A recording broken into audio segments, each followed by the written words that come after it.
Hello guys, જય માતાજી, જય શ્રી કૃષ્ણ, રાધે રાધે. તો આજે આપણે જવું છે ગોપી પૂજવા, ઓલી શું કહેવાય, ગોરમાં પૂજવા. તો ગોપીઓ તો પૂજવા આવશે, ગોરમાં પૂજવા જવાનું. તો જો હવે હું છોરે આવી ગઈ છું, ત્યાં અહીંયા ગોરમાંને એવું પૂજે છે. તો હાલો તમને બધા ભગવાનના દર્શન કરાવું અને પછી હું બધા ગોપીઓ પૂજે છે એ દેખાડું તમને. તો અહીંયા શરણ પગલાં છે ને અહીંયા પીપળો પૂજે છે બધી બાયું, તુલસીમાં ને એવું બધું છે.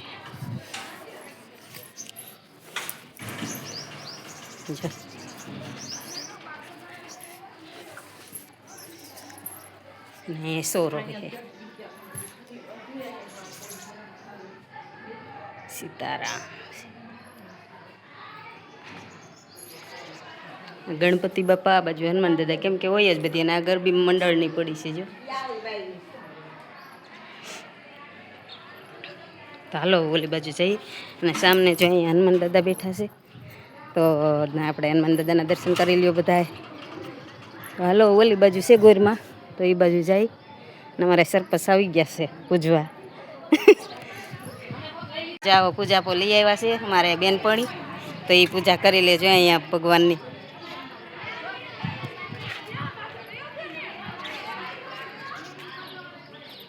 પૂજા કરી લે. તો હાલો આપણે આ બાજુ જઈ, કેમ કે બધી છોકરીઓને ગોપીને ગોવાળિયાને બનાવ્યા છે જો મસ્ત મજાના.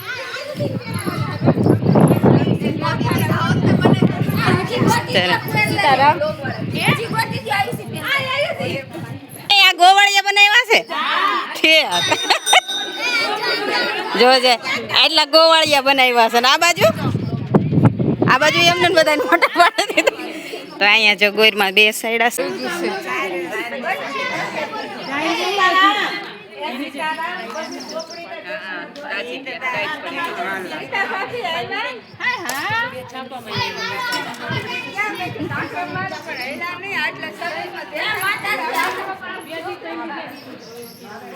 તો અહીંયા મંદિર છે, અંબાજી માનું મંદિર છે. કેવા સરસ છે. જય અંબે.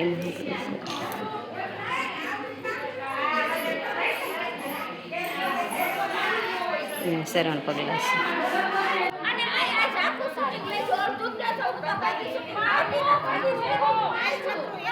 તો અહીંયા બધાના નામ લખે છે કે ત્રંબા જવાના છે સ્નાન કરવા. શું કહેવાય, પરસોત્તમ મહિનો છે ને એટલે બાયું નાવા જાય. તો અહીંયા બધા બેઠા બેઠા નામ લખે છે અને આમ બધા પૂજા કરે છે.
ઉપાડો ઉભા ઉપર વહી જાઓ.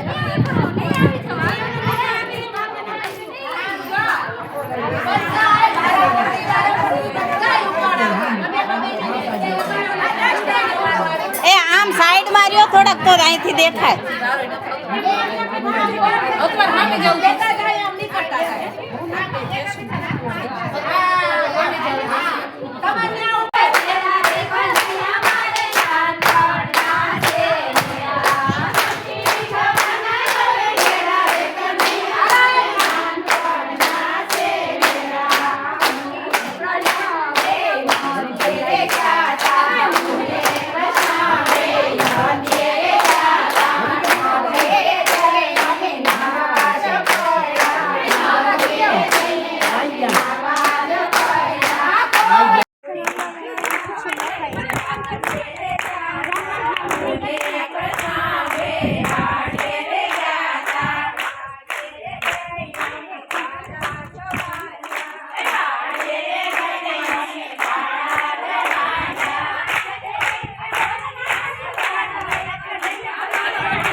તો બધાને પ્રસાદી આપી દે. હવે છૂટા બધા ગોપીઓ.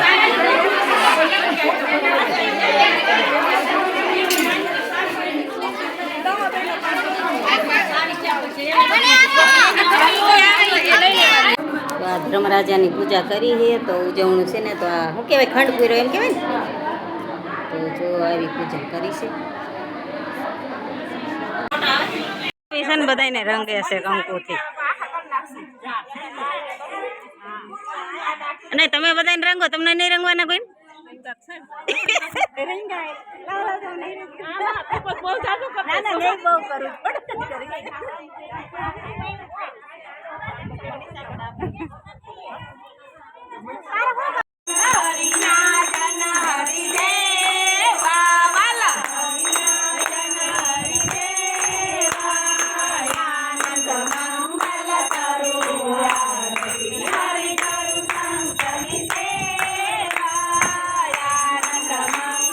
થઈ ગઈ ને હવે બધા બેઠા બેઠા ધૂન લગભગ બોલશે.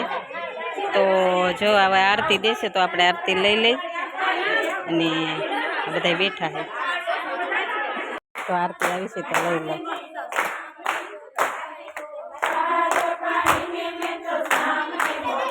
ધૂન ચાલુ છે, આરતી લઈ લીધી. હવે આપણે ધૂનમાં બધા સાંભળો.